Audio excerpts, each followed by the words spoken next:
ഇതാണ് വണ്ടിട്ടാ ചേട്ടാ. ഇത് എങ്ങനെയായിരുന്നു ഇവിടെ സ്റ്റീറിങ് നടന്നു അല്ലേ? ഇവിടെ ഇവിടെ ഹാൻഡിലായിരുന്നു അത് മാറ്റി സ്റ്റീറിങ് ആക്കിയില്ല. കാറിന്റെ സിസ്റ്റം. അതുപോലെ തന്നെ ഫ്രണ്ടില് 2 സീറ്റ്. പക്ഷെ ചേട്ടാ ഇത് നമുക്ക് ബുക്കില് അവൈലബിൾ ആണോ ഈ സാധനം?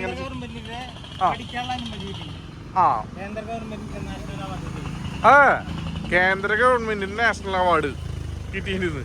നമ്മുടെ സ്റ്റേറ്റ് ഗവൺമെന്റിന്റെ അനുമതി കിട്ടിയിട്ടില്ല. പിന്നെ ഇതെന്താണെങ്കിൽ നമുക്ക് മറ്റു വാഹനങ്ങൾ ഓടിക്കുമ്പോ ഹാൻഡില് വെട്ടും. ഇത് നമുക്കൊരു വരല്ല വേണ്ടോ? കാറ് പോലെ കാറിന്റെ സിസ്റ്റം കൊടയില്ല വണ്ടി. അതുപോലെ ഗിയർ ഇടുന്നത് ഗിയറ് സാധാരണ നമ്മൾ മുകളിലേക്ക് അടിയിലേക്ക് സാധാരണ കാറിന്റെ സിസ്റ്റം ഫസ്റ്റ് സെക്കൻഡ് തേർഡ് അങ്ങനെയാണ്. ഏത് പിള്ളേർക്കും ചെത്തി നടക്കാം. കാരണം കയ്യിൽ നിന്ന് മറിഞ്ഞ് പാളിപ്പോയെ ഇല്ല അല്ലേ? മറയണ ഒരു പേടിയൊന്നും വേണ്ട.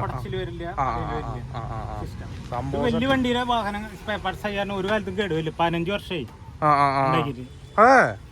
15 വർഷം ഞങ്ങൾ ഓടിച്ചിട്ടുണ്ട്. പക്ഷെ സ്റ്റേറ്റ് ഗവൺമെന്റ് നല്ലതാണെങ്കിൽ നമുക്ക് ഇതിനൊരു അനുമതി എടുത്തു തരാം. പോകാൻ ടെസ്റ്ററോട് എടുത്തു തരാണെങ്കിൽ നമുക്ക് ഇതിന് ഇറക്കാനുള്ള അനുമതി. ഇതിപ്പോ കേന്ദ്ര ഗവൺമെന്റ് പഠിക്കാനുള്ള അനുമതിയും ഇതിന് അവാർഡും കിട്ടിയിട്ടുണ്ട്. അതെ, അടിപൊളി സംഭവം.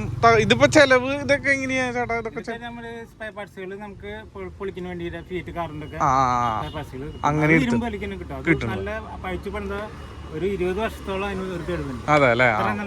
അടിപൊളി. നമുക്കപ്പോ ഒരു വീട്ടാവശ്യത്തിന് ഇങ്ങനത്തെ ഒരു വണ്ടി ഇങ്ങനെ ചെയ്ത് വെച്ചാൽ കൊണ്ട് നടക്കാൻ അടിപൊളിയാണല്ലേ? മൈലേജ് എത്രയാണ്? 30 മൈലേജ് കിട്ടും. തകർത്ത് കണ്ട സംഭവം. നിങ്ങൾ നോക്കിയേ കണ്ട വണ്ടി. ഇനി നമുക്ക് ബാക്ക് വശം നോക്കാട്ടോ. ബാക്ക് വശമൊക്കെ എന്ന് പറഞ്ഞാൽ ഡോറാണ്. ഡോറ് വെച്ചേക്കുന്നതാണ്. ഇത് ഉള്ളിൽ നിന്നാണ് തുറക്കാൻ തോന്നുന്നുണ്ടല്ലേ? കണ്ട സീറ്റ്, കാറിന്റെ സീറ്റൊക്കെ വെച്ച് ഒരു ഓട്ടോഷാര ലുക്കാണ് കേട്ടാ. ഫ്രണ്ടിലിരിക്കാം, അതുപോലെ തന്നെ ബാക്കിലിരിക്കാം.